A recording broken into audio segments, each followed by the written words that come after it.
Hey there, and welcome to this week's episode of the Simply Great Relationships podcast. I'm here this week with a special guest. Kayla Levin is a newlywed coach and host of the popular podcast First Year Married. She lives in Israel with her husband and 4 kids. Thank you for joining us today, Kayla. I'm so happy to be here. Thank you for having me. Yeah, I'm so excited. I love what you share and the knowledge that you share online.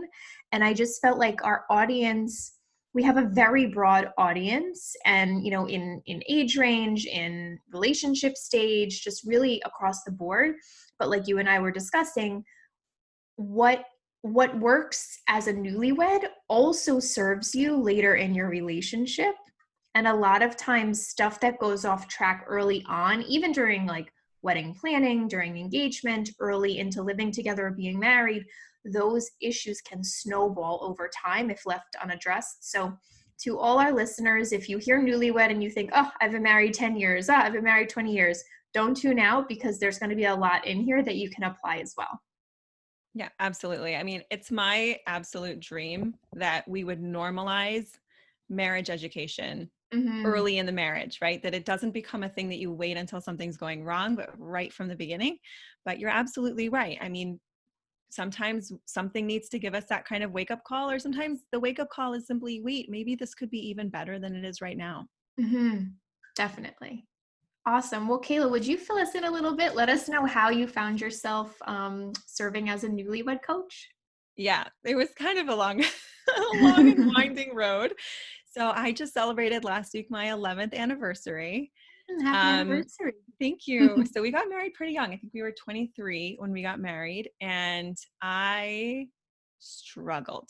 I really struggled. And I was so surprised by how much I was struggling because we were both like good people, well-rounded. The only thing that I could really point to was that my parents were divorced. And so I knew that I had some kind of underlying fears about, well, if that model wasn't good for me, then maybe I don't really know. It actually ended up that was the most empowering thought that I could have had, because when you don't know something, you go and learn it. And so when I had this feeling of, instead of like, oh, I don't know how this is going and taking the temperature of the marriage, I was more like, maybe there's information that I'm missing. And once I kind of caught hold of that thought, I would not let it go. So I just became like the first girl in the front row of every marriage seminar and class and speaker I could get my hands on. If they said there was a book that you should read, I was getting the book and I was reading it. And I really just felt like I just don't want my marriage to be risked because I'm lacking some kind of information. And what I found was the more information I got, the more paradigm shifts I would get. And so then that's extremely motivating, right? When you think there's like an issue and then all of a sudden you're like, oh no, I just misunderstood. Yes. Okay. So then it's so simple. So it just kept building and building. On the other side of it, I had made a decision, instead of going for my MSW, to pursue coaching. My mother's a career counselor, and we had lots of long conversations about kind of the clientele and the kind of work that I wanted to be doing. So I was going into life coaching. I got a life coaching certification, and I was a very general life coach. People would come to me for career change or parenting questions. Just, I want someone to keep me having my head on my shoulders and someone to hold me accountable and things like that. But occasionally the conversation would return to people's marriages, and I would sort of ask them, because usually as a coach, you're not also the educator, right? But I would say to them, do you mind if I just take off my coach hat for a second and share something that really helped me? And they'd say yes. And then when I shared the information, it was like huge for them. And not only that, but I just felt like, okay, I found it. This is my calling. I'm on fire after every one of these conversations. All I want to do is share this information. So I would have laughed if I had known as a newlywed that I would one day come around to be teaching this information, because I was for sure the least equipped at the time. But at the same time, that puts me in a position to be able to sort of relate to insecurities or concerns that a lot of newlyweds come to me with today. Absolutely. Oh, I love that so much. There's something so unique, I feel like, when we go into this work from our own experience first. And I can totally relate to that. My husband and I have been together for almost 15 years now, so it's been a long time. We were also very young. And I just remember going through, and I ended up taking the path of, becoming a licensed marriage and family therapist. So being in school, that was my turning point, where I started, we had our challenges and like conflict issues and communication issues. And I had very rigid beliefs about how that was supposed to go. And then being in grad school and learning all this information from the Gottmans, from this one, from that one. And I'm like, oh my goodness, like you said, paradigm shift. All of a sudden, all these experiences that you've labeled in this way are suddenly being labeled in this way. And it's so empowering because you're like, oh, I could actually do something about this. Right. And then it works. And what else is rattling around in there causing problems that I might want to check out? Yeah, 100%. So I love it. Oh, that's awesome. So tell me, in your work, what do you typically see newlyweds struggling with? And again, like this may apply to you, whether, even if you're not a newlywed, I would bet that some of it could apply. Yeah. So we've been talking a lot lately in my community about sort of this duality between emotions that are more anxiety and insecurity related. So let's say anxiety versus resentment and frustration, right? Mm. And resentment, by the way, a lot of the time, especially, the sort of like good student type people, they don't like to use the word resentment. They have a ton of judgment around resentful people. And so they'll say things like, I'm really upset with my husband, right? But when we dig in a little bit, it's a little more colorful than that. So the anxiety can often be caused by, I'm not sure I'm equipped. That's kind of where I was coming from, right? Like, am I missing something? Am I broken? Am I missing information? Do I have too much baggage? Did I make the right decision? Maybe I should have thought longer. What about these things? I get that a lot. I saw these things before and I thought it was okay. And like, what if I was wrong about that? So re-questioning the decision in the first place. Mm-hmm. That's like the anxiety side. And then the resentment side is more like, the shoulds, right? He should be doing it differently. He's not doing what I expect. This isn't the kind of person I can respect if he's acting that way. And then a lot of questions. What kind of person would do that? That kind of thing. So, and of course we can all bounce between. I do want to say though, that the average newlywed is pretty happy most of the time, right? So it's an interesting group to be working with, because if you were to ask a newlywed how they're doing, usually they're like, oh my gosh, it's amazing. I'm having such a great time. I love being married. And then when you ask them 5 years later, like, would you do that again? They're like, nope, never again.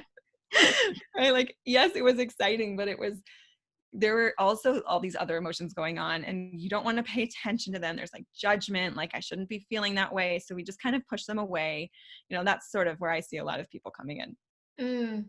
That makes a lot of sense. I love how you frame that between the sort of anxiety, insecurity sort of side and then the resentment, the shoulds side. And I would say probably with people who are married longer, it lands more on the resentment and the shoulds side. And absolutely like sort of rewriting history, right? Well, when I look back, this has always been a problem, or, why didn't I see this earlier? Or, and something I love that the Gottmans talk about is just this concept of the emotional bank account.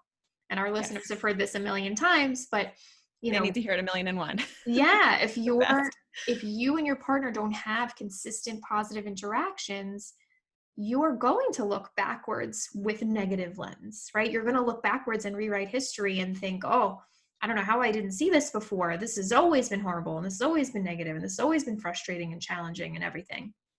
But we have a lot of control over our perception. Absolutely. Like whatever the brain is looking for, it's going to find. And so it can be hard, especially if you're in the resentment side, but it's really true on both sides. But you're in the resentment side, that thought feels very protective, like I don't want to let go. I see this a lot with moms of young kids, right? Because I do have a lot, especially with my one-on-one clients, they still feel like they're in the newlywed phase, but they've been married more than just a year. So, they have young kids and they're like, I don't want to let go of this idea that he should be helping more because they think that then he's not going to help more. Yeah. And, I just imagine myself when I'm full of resentment, nobody wants to be anywhere near me for sure, let alone helping me out, right? Everyone's like, let's increase the distance for physical safety.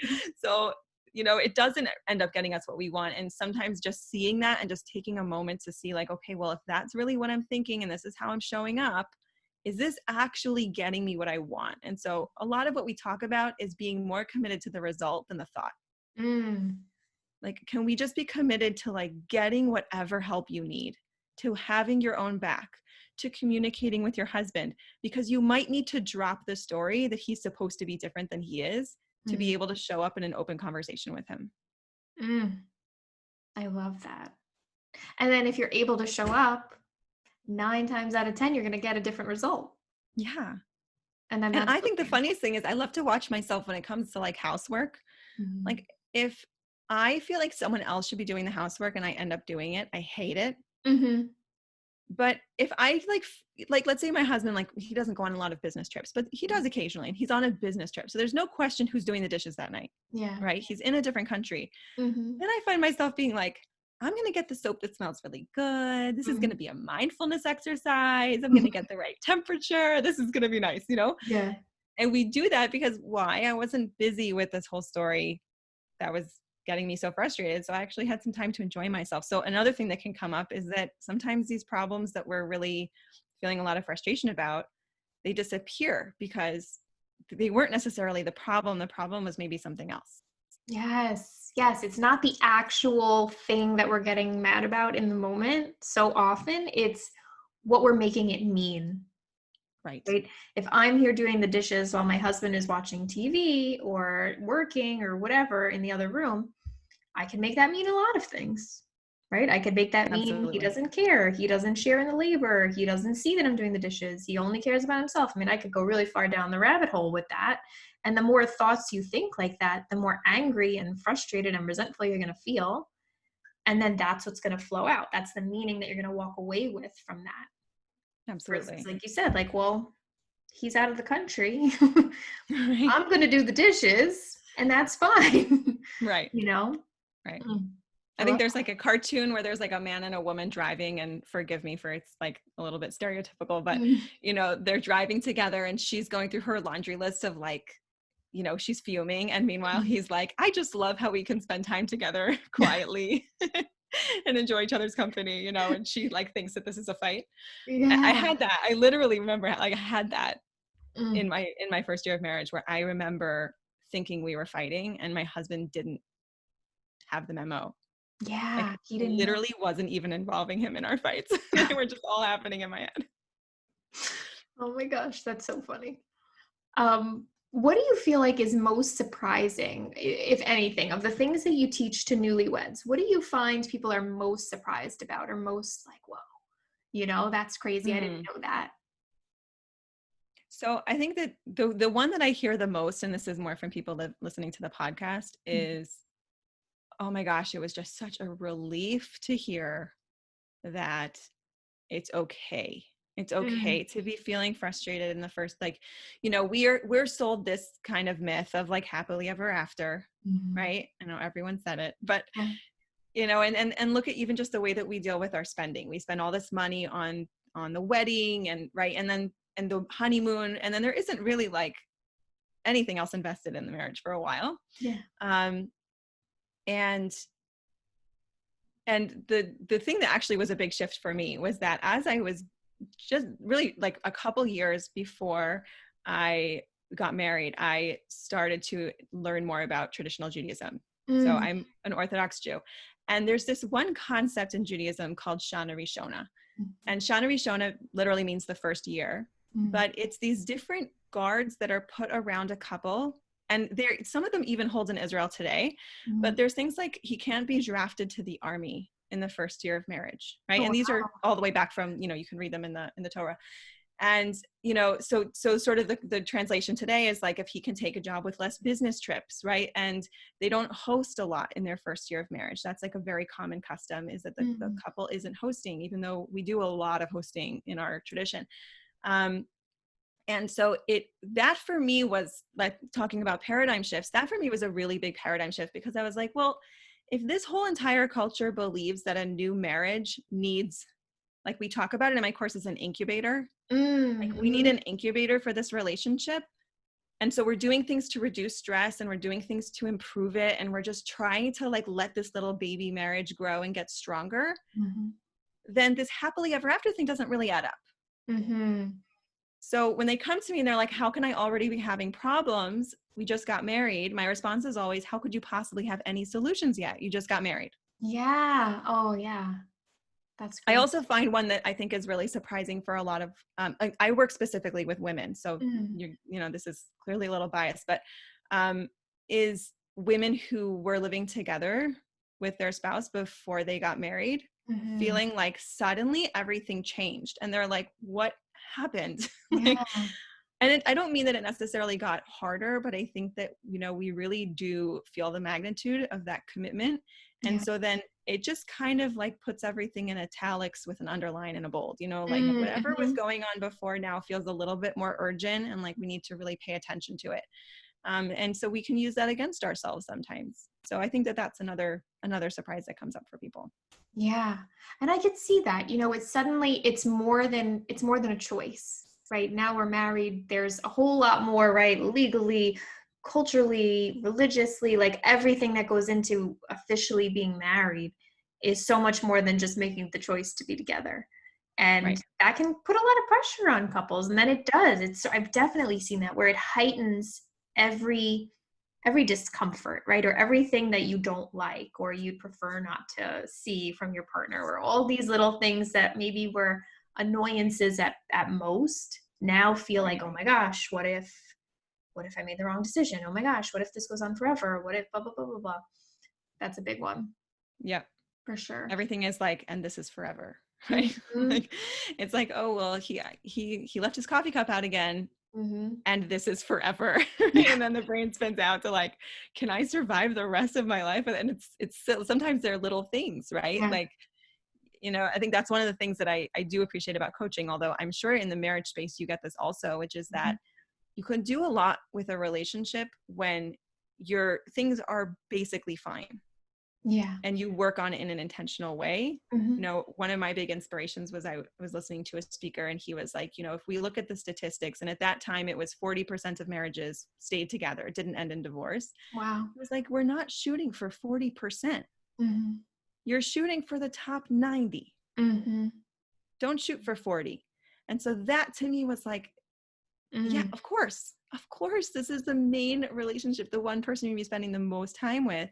Yeah. The goal isn't to not get divorced. The goal is for this relationship to feed you and nourish you and make you a better person and, guide you and all of those things. So that's what I get excited about. Oh, I love that. Oh, it's so true. And do you find, like, I find that often, even before the relationship happens, two partners are coming in, sometimes with a different vision of what marriage is, with a different perspective on something like that, right? There's a ton of people that I've worked with who don't expect marriage to be happy or fulfilling or Mm, enjoyable, or for some people it's something you do, it's something you do at this age or at this point in a relationship, or they've seen their parents be unhappy or perceived that they were unhappy, right. and put all of that together, and they're coming in already with that perspective. That is so interesting. The truth is I don't see that as much. I wonder if that Mhm. has to do with sort of the different ways that we work or the different Maybe. clientele that we just naturally attract. Yeah. Um, But one thing that I do see is, especially with clients that are from more traditional backgrounds, Mm. that they're surprised that the list of rules that they have of who's responsible for what Mhm. wasn't actually published and distributed to everybody on the planet. Like, like that really feels like, like, I had, when I loved this example where she was so frustrated because her husband would wash the dishes, but he didn't wipe down the sink Mm. right Mhm. after he finished washing the dishes. And so we're coaching for like 30 minutes on it. I'm just helping her like explore like where that's taking her. And I probably wasn't 30 minutes, but we're sort of discussing this thing and helping her to see like maybe some of the rules that you got. And this is how she was raised. This is how her mother told her the job is not complete. Go back and finish wiping the sink. And Mm. so she saw that that is what is called finishing the job. And so after we like finished all the coaching, I just have to tell you, I don't think I ever wiped the sink. It's like, what? It's like, yeah, this isn't like a male female thing. This is Yeah. just like, this is what looks done to me. This is what looks done to you. Yeah. Oh my gosh, that's so funny. Yeah, I've definitely had moments like that of there's these these lists, like you said, these lists of how things are supposed to be done. And if they're not doing it that way, they're doing it wrong. Right. And I think I spend a lot of time with people kind of focusing on, it's not wrong, it's just different, right? This Right. isn't about right and wrong most of the time. It's about different. And how do we take the two different approaches and bring them together through compromise? And I'm sure Right. I would imagine that's some of your work, though I know it's just with the, with the female partner. Yeah, but it for sure is. I mean, it's interesting because also I think that, if you have, let's say the woman is more involved in the housework, right? And then he comes in and he's like, gee, I feel like you could be doing it faster if you did it like this. And then she gets like really defensive, right? So one of the things that I love to use for myself personally, this is more with parenting because we're a little more equal in terms of housework, but I like to call my husband like the outside consultant. Like I spend a lot more hours with my kids. Yeah. So when he comes in and he has a comment and he's like a little throwaway comment of like, why didn't you do it like that? Mm-hmm. So I could be like, who is in charge here? Like, I know more, I spend more time with them. But when I consider him as an outside, and I don't mean an outside consultant in that he doesn't have his own relationship, obviously, this is just sort of like to loosen it up a little. But then I realized, like, you know what? Sometimes the person who's in the weeds doesn't see that perspective. Sometimes that's why companies bring in an outside consultant, right? And I use that example also a lot with like you're saying with differences. If you were to have Bill Gates and he wants to start a new company, he's not looking for a clone of Bill Gates. He's looking for somebody who has a totally different skill set. So a lot of times we just want to be like, look, we've got one person who wipes down the sink. We don't need two of them. I need you to be good at something else. Yeah. Right? Oh, I love that. That's such a nice perspective for people to take on. Like, how can you appreciate the differences and see them as a strength rather than as a weakness or a fault in your relationship? Yeah. Awesome. Yeah. I mean, look, if we married someone exactly like ourselves, there wouldn't really be that much opportunity to grow. No. From my perspective. And I just like love, you're going to get the person that's going to give you the lesson that you need. In an average healthy relationship. I'm obviously not talking about like major dysfunction or something unsafe, but if you're a person who thinks that people just have to always work super hard and taking breaks is for lazy people, you're going to end up married to the person who loves the long mornings and the slow coffee. It's just going to happen. And it's such an amazing opportunity to say, like, what lesson can I be learning here? What is there here for me to broaden who I am as a person, to like expand my way of seeing the world and existing in the world? I love that. Something you mentioned when we were discussing previous to this that I definitely wanted to touch on, because I think a lot of people are going to have like an aha moment, is understanding the hormonal process of infatuation. Because this is such a shift. And, if I step back and go really broad, this is something that I've seen play in when affairs happen, that I've seen play in, in just a variety of ways, in a variety of relationships. So I think having some understanding of that would be really helpful for our listeners. Sure. So this can happen at different points in a relationship, right? So, my husband and I dated for 3 years before we were married. So the infatuation process spiked while we were dating. There was still the like newly married sort of secondary wave, but Dr. Pat Love wrote a book called The Truth About Love, which my mother handed to me before I went to college. So this book was like, but the research has stayed pretty consistent, which is that there's this combination of hormones, which when a person becomes infatuated, which is different than falling in love, it's important to make the distinctions. The infatuation can even be caused by pheromone, compatibility between two people. I smell him and my brain is like, genetic match, ding, ding, ding, Wow. But when that relationship increases, and especially once physical contact gets introduced into the relationship, so then she calls it the love cocktail. And I don't think she invented that. I think she pulled that from the research. The love cocktail is this combination of hormones. And one of the things that I think is like, we can imagine all the things it does. You become interested in things that are not interesting to you otherwise. Like I legitimately thought video games were fun when I was dating my husband.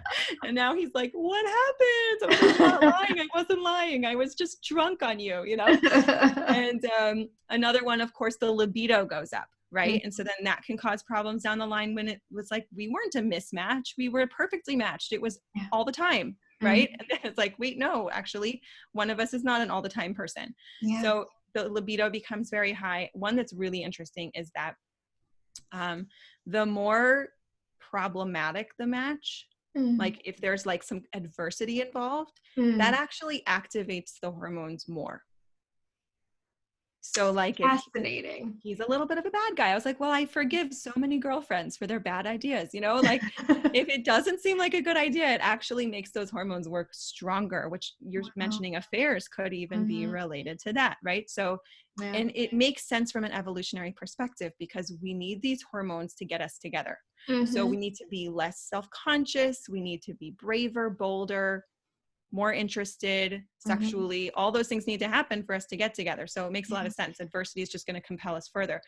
But understanding that information, so in two ways. One is it's really helpful to know when you're dating. Yeah.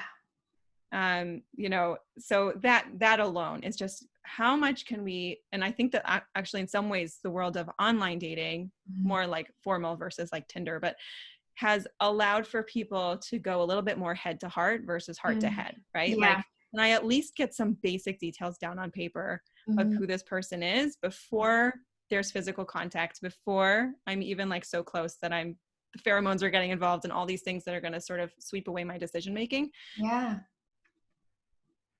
Turn into animals and we can't think. But there is a process that's going on, which is affecting us. But it's really helpful to know after the fact because there can feel like there's this disappointment. There can be a feeling of like, I was in love. Because if we confuse that with being in love, because that's what being in love looks like in the movies, you know, then when that goes away, which it does usually, I think between 6 months and 3 years, you know, when I first saw it, she said that there was like a discussion over whether it was that the brain just became able to handle that level, it just got used to that much, or if just your body stops producing that level of hormone. But there becomes like a neutralizing effect at a certain point, and then we go back to where we were before. And now we're in this relationship with this person, and suddenly we notice a lot more than we were noticing because our brain isn't scanning everything out for us, right? And so our eyes are wide open, our libido's gone down, or, you know, he's not as attractive as he was, or like, wait, did he always have that haircut? You know, like all these things are starting to come up. And for some people, that happens right after they get married, if that's the timing, or it happens sometime in the first couple of years. And so just having that information alone, and then just reframing what is, you know, what really is love? If that wasn't love, so what is love? And starting to have that conversation can sort of re-empower us to recommit to the relationships and not feel like we're just a victim of our emotional experience. Yes. Oh, I never knew the science behind that. That's so fascinating. And that normalizes it, right? It gives you that information. Again, this is normal. This is not a problem. You know, and something I always love to focus on is like, this is going to happen no matter who your partner is. It doesn't, you know, it's not that this partner is the wrong partner. It's any person you partner with, you're going to go through this wave and it will decrease. Like it's going to happen. So don't judge this relationship based on that happening. It's more, okay, you've come down off of the love cocktail wave. How do you want to change your relationship? What did you like about that time? What really worked for you? Did you love, you know, taking long walks in your neighborhood every Sunday morning? Cool. Do it again. You know, like maybe those things naturally happened because you felt so attracted and, you know, pulled towards your partner. Now you have to do a little more planning. You have to be a little more intentional, you know, but you could totally pull things that you liked about that time and just create, like merge them into your schedule now. Yeah. And I think also just like, you know, retrospectively, if that's a word, enjoying that time. You know, like it's a riot to me that we played video games so much and that I, you know, was like hanging out with him between every single class. We were in college when we met, you know, and all of like, I love that. That's so fun. It's not, you know, that's not where we are now, but I like that we had that experience and that's, you know, how we got started. But then that's when you shift over to your, you know, to Gottman's emotional bank account. That's when we start to say, wait a second, a relationship is something that we know this naturally with children, right? We don't look at a child and be like, how come you're not making me happy, kid? Yeah. It should be fulfilling me. No, we know that if I want a real relationship with my child, I need to invest in that relationship. I need to sometimes do something that's uncomfortable for me. I need to push myself, Mhm. probably going to grow as a person, right? Mhm. And we just need to extend that understanding to our marriages. Yeah. I do find that I hear from a lot of people this sort of idea that I expect more of my partner because they're an equal. Like people who perceive that their partner is an equal and they expect more than they would from their child. And I have a conversation with a lot of people, especially when we're talking about sort of validation, right? How can you validate your partner? How can you honor their feelings? How can you cultivate some empathy for what they're going through rather than just kind of going head to head? And I find when people are really stuck with that and it's really challenging for them, I'll say, like, well, how do you comfort, your child? Or how do you comfort your pet? How do you comfort your dog or your cat, right? Because Right. often we're more empathic and comforting to our pets even Dogs. than we are to our partner. And I find that really makes sense to a lot of people. It's like, oh yeah, that is very different, and it's because we have this different expectation. We expect our partner to like deal with it, figure it out, be on our level. Why do I have to sort of give you all of that because we're equals? Which I think is Right. a tricky thought. It's a very tricky one. It's Mm-hmm. slippery because it sounds so noble and good and we should hold on to it, but it doesn't go anywhere No, healthy. no. Right. Oh, I like to wow. say you can't be in curiosity and judgment at the same time. So Mm-hmm. when we're in a play, and again, judgment is one of those words that some of us don't want to admit for ourselves that we're in, but if we can be at least honest and aware enough to get to a point where we realize, okay, that's what judgment feels like, and that's where I am right now, then just noticing that if I just ask myself a question that gets me into curiosity, I can't stay in judgment. And that's when we have to be vulnerable. Mm-hmm. And that's when we have to just be willing to say, I'm going to go into curiosity. He might, or she might stay in judgment. Yeah. And so I'm going to make this step, and it's a powerful step and it's a vulnerable step. Mm-hmm. But like you said, 9 times out of 10, it's going to lead you down the right road. And I also, then how are you showing up? Then you're going to feel good about how you dealt with that relationship and that conversation Mm-hmm. versus being reactive to sort of how the other person was dealing with it. Yes. And I think we should define judgment. I know it's kind of probably hard to define, but I think for me, and I'd be curious how you define it, and any scenario, again, barring like really extreme circumstances, any scenario where you're thinking or feeling, you're deciding that what your partner is doing is wrong. Right. This is wrong. They're doing it wrong. They're not doing what they should be doing, right? Shoulds and Shoulds. judging the right or wrong. Yep. Those are kind of Yep. the two telltale signs. Yeah. Yeah. Shoulds. And I think like resentment definitely falls under there, Mm-hmm. probably as like a underneath the bubble of judgment would come resentment as one of them. And I don't know, I can't speak for everyone, but I know that for me, when I think back of the image that I got from like sitcoms and TV about like the husband / father figure, he Mm-hmm. was just the like dumb, bumbling extra space that took Yeah. up the good spot on the couch, like that really was that. And so I did fine for myself. And I think still I have to just sort of be careful that old programming doesn't pop back up. Mm. The eye roll, guys just don't get it, Yeah. it's not a place of like holding respect for another human being. And so we just have to like, in some ways it's helpful to know that that's kind of the storyline that some of us picked up. And if it is, then we just can be aware of it and we don't have to feel like we're bad people. We're continuing a narrative that we never chose, but yeah, the eye roll definitely falls under judgment. Yes, I love that you brought that up because this is something that I see in other spaces, I would say online. Not in my circle of people that I know personally, probably because Mm-hmm. I wouldn't associate so much, Right. but online when I see the chatter of like just pure negativity and complaining about our partner and like Yeah. essentially a written eye roll, like Yeah, just sort of totally. documenting all of these things.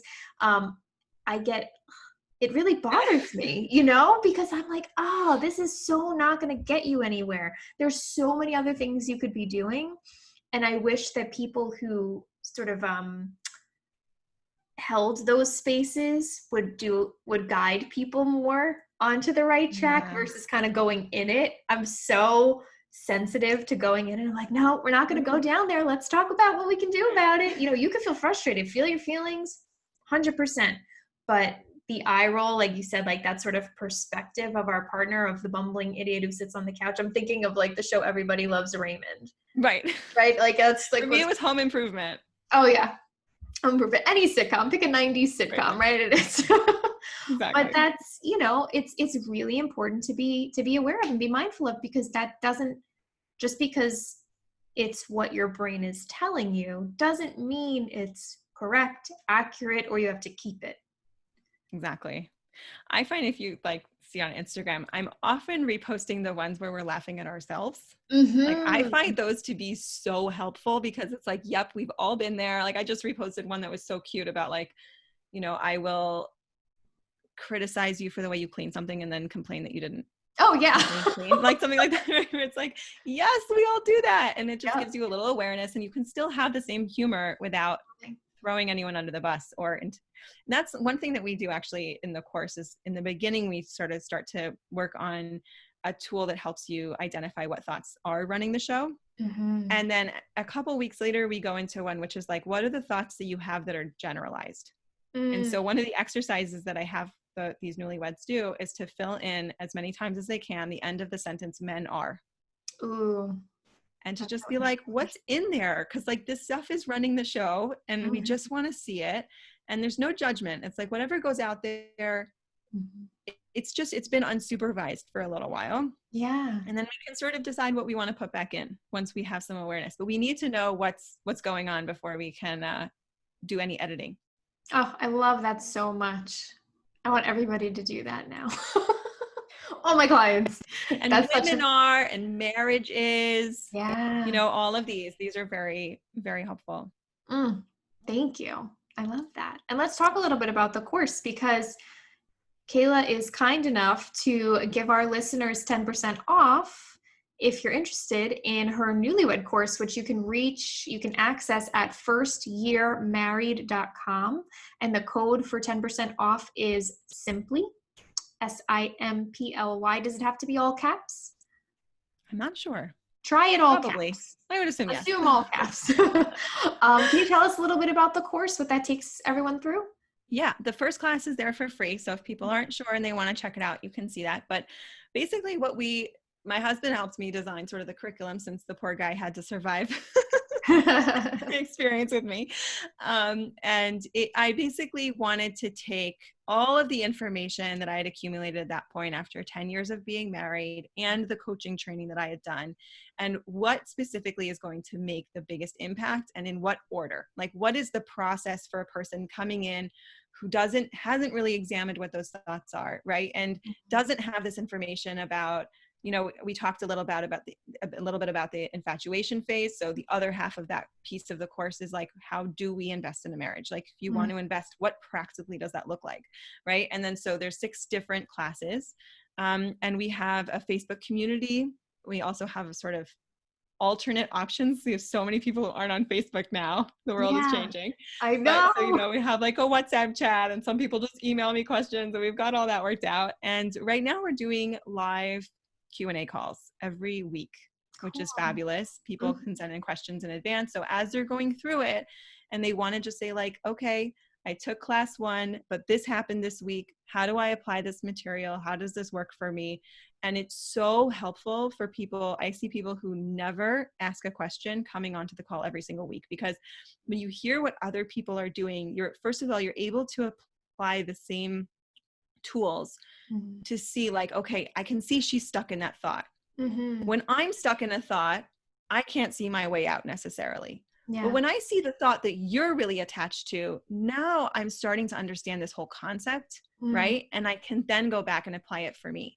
Mm. So those calls, I think, are like at this point become like the highlight for a lot of people of just getting that support. It's lifetime access too, because I know for a lot of newlyweds, they come in, they're raring to go, but then like 6 months later, they've got a completely different relationship on their hands, and they're ready to Yeah. come back and redo certain classes, or, even start again from the beginning. So we have people doing that too. That's awesome. Thank you so much. So definitely check it out. What phases would you say in terms of like whether anyone maybe who's even not even engaged yet or engaged and into the marriage, who would you say would be the best fit for the course? So I do think it's best for people once they're married. I do work one-on-one with people who are dating. Okay. But I think that getting into the course, I have had people take it while they're dating, but I Okay. definitely think that the bigger impact is when you are in a real live relationship in the moment, and marriage, because we talk a lot about, like we said, once you have Mm. that, and this is forever, going on to the end of every thought, this is a whole new ballgame. Yeah. But I think that probably I'd say for the first 5 years would Mm. be the best time to take this. Okay. Um, Again, I've had someone who's been married over 20 years. So I'm like, okay, and Wow. then can you turn around and teach me Yeah. when you're done? But I think that really is the phase. It works really well for people also who are adding kids to the equation, and they're trying to Mm, figure out to apply all that there too. That's a time when we really need a lot of support. absolutely. Excellent. Oh, good. Oh, Kayla, this has been so fun. Such a fun conversation. I Yeah, feel like I there's really enjoyed it. so much good info for our listeners. Can you let them know where they can find you online after this episode? Yes, absolutely. I'm on Instagram at First Year Married. And the website, as you said, is firstyearmarried.com. The podcast is called First Year Married. We're keeping everything very clean for you, except Facebook, which is Kayla Levin Marriage Coach. So hopefully we can link those, or if you get to any one of those, you'll be able to find the rest. Definitely. Yeah. We'll link everything in the show notes. So it'll be there for you as well as the link to the course. And yeah, this was a good one. Thank you so much for taking the time. I know that our audience is going to get a ton of For value having from me. this. Oh, I hope so. Thank you so much. Awesome. All right, guys. Thank you. We'll catch you next week. Bye.